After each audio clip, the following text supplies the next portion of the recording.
Jumpa kembali untuk seluruh sahabat-sahabat YouTube, sahabat media, serta para pemirsa dan seluruh para pendengar, para penggemar di seluruh tanah Indonesia, di Depok, Beji, Kukusan tentunya, termasuk Jagakarsa, Jakarta Selatan. Kembali kepada saya pribadi, Ayah Sadam, yang memiliki channel Ayah Sadam, mengudara kembali untuk Anda dalam acara Tanya Jawab seputar dunia lain, edisi religi. Untuk salah satu atensi yang bernama Saudara Selamat yang ada di kota Bandung, beliau menuturkan minta dijelaskan dengan adanya kata malu. Terima kasih sebelumnya untuk Saudara Selamat yang ada di kota Bandung atas atensi Anda. Ini sangat penting sekali untuk semua harus mengetahui adanya ya. Dan mudah-mudahan Saudara Selamat yang ada di kota Bandung bersama keluarga tetap dalam lindungan Allah Subhanahu wa Ta'ala. Sebelum saya melanjutkan, semoga untuk semua sahabat-sahabat YouTube, sahabat media di luar negeri sana maupun di dalam negeri, di seluruh entero Indonesia, semoga Allah selalu memberikan keselamatan dan kesehatan, yang sakit diangkat penyakitnya, dan yang lagi kesulitan mudah-mudahan Allah mensegerakan dikabulkan rezeki yang banyak, dan yang sedang punya hajat lain-lain mudah-mudahan saya di sini di belakang layar selalu mendoakan Anda semua, terutama baik yang terkait dengan sesama kreator, sekalipun saya tidak kenal, siapapun yang menyapa itu hukumnya wajib. Salam itu harus dijawab ya, walaupun mungkin harus dengan secara estafet, mungkin karena waktu. Kembali kita kepada masalah pertanyaan Saudara Selamat yang ada di kota Bandung dengan kata malu. Malu adalah suatu yang dapat mencegah seseorang dari hal-hal yang membahayakan dari dirinya. Dorongan rasa malu bagi orang yang menempuh jalan sufi ialah malu ya, keteguhan hati karena memiliki ilmu atau akhlak. Buah dari malu adalah aman ya, aman dari kebencian, aman dari siksaan, dan ringan dalam menghadapi hisab. Alam ya'lam bi annallaha yara. Tidaklah dia mengetahui bahwa sesungguhnya Allah melihat seluruh perbuatannya. Surat Al-Akhlaq ya, Al-Alaq ayat 14. Rasulullah SAW bersabda, al-haya'u minal iman. Malu termasuk sebagian dari iman. Orang mendambakan kedekatan hatinya dengan Allah dan ingin membukanya tabir keajaiban. Hendaknya menanamkan ayat tersebut di atas. Hendaknya yakin bahwa Allah senantiasa mengawasi, sehingga jika berbuat buruk karena dorongan hawa nafsu, nuraninya segera mencegah. Keterangan bahwa suatu hari Rasulullah SAW memberi nasihat kepada para sahabatnya, yang artinya hendaknya kalian malu kepada Allah dengan sebenar-benarnya malu. Para sahabat berkata, sesungguhnya kami telah merasa malu, wahai Nabi Allah. Lantas kami bersyukur kepada Allah. Rasulullah SAW bersabda, bukan demikian, namun orang yang malu kepada orang dengan malu yang sebenarnya adalah orang yang menjaga kepalanya dan apa yang terekam di dalamnya, menjaga perut dan apa yang dikumpulkannya, dan ingatlah kalian pada kematian.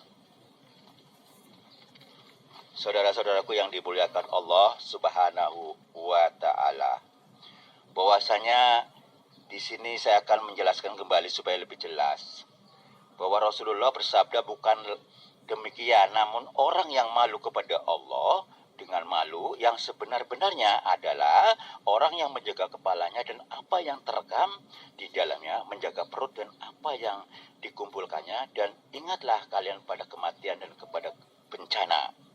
Barang siapa yang mengendaki kampung akhirat, maka tinggalkanlah perhiasan dunia. Barang siapa yang mampu mengerjakan demikian, maka sesungguhnya dia telah malu kepada Allah dengan kebenaran rasa malu yang dijelaskan oleh At-Tirmizi.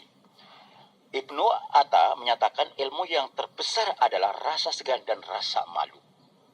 Jika keseganan dan rasa malu hilang, maka tidak ada kebaikan yang tersisa di dalamnya. Zunnun al-Misri berkata, rasa malu adalah kondisi dan suasana rasa segan di dalam hati bersamaan dengan keterlepasan yang terlalu darimu menuju kehadirat Allah Subhanahu wa taala. Yang dikatakan pula, cinta adalah berbicara, rasa malu adalah diam, membisu dan takut adalah rasa gelisah.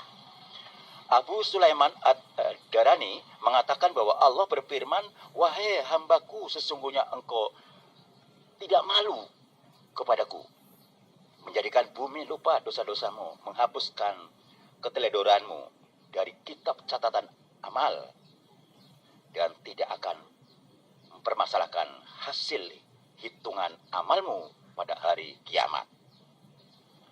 Diterangkan dalam hikayah, ada seorang laki-laki yang sholat di luar masjid. Kemudian ia ditanya, mengapa tidak sholat di dalam masjid saja? Lelaki itu menjawab, sesungguhnya aku malu masuk rumahnya karena aku sering bermaksiat kepadanya.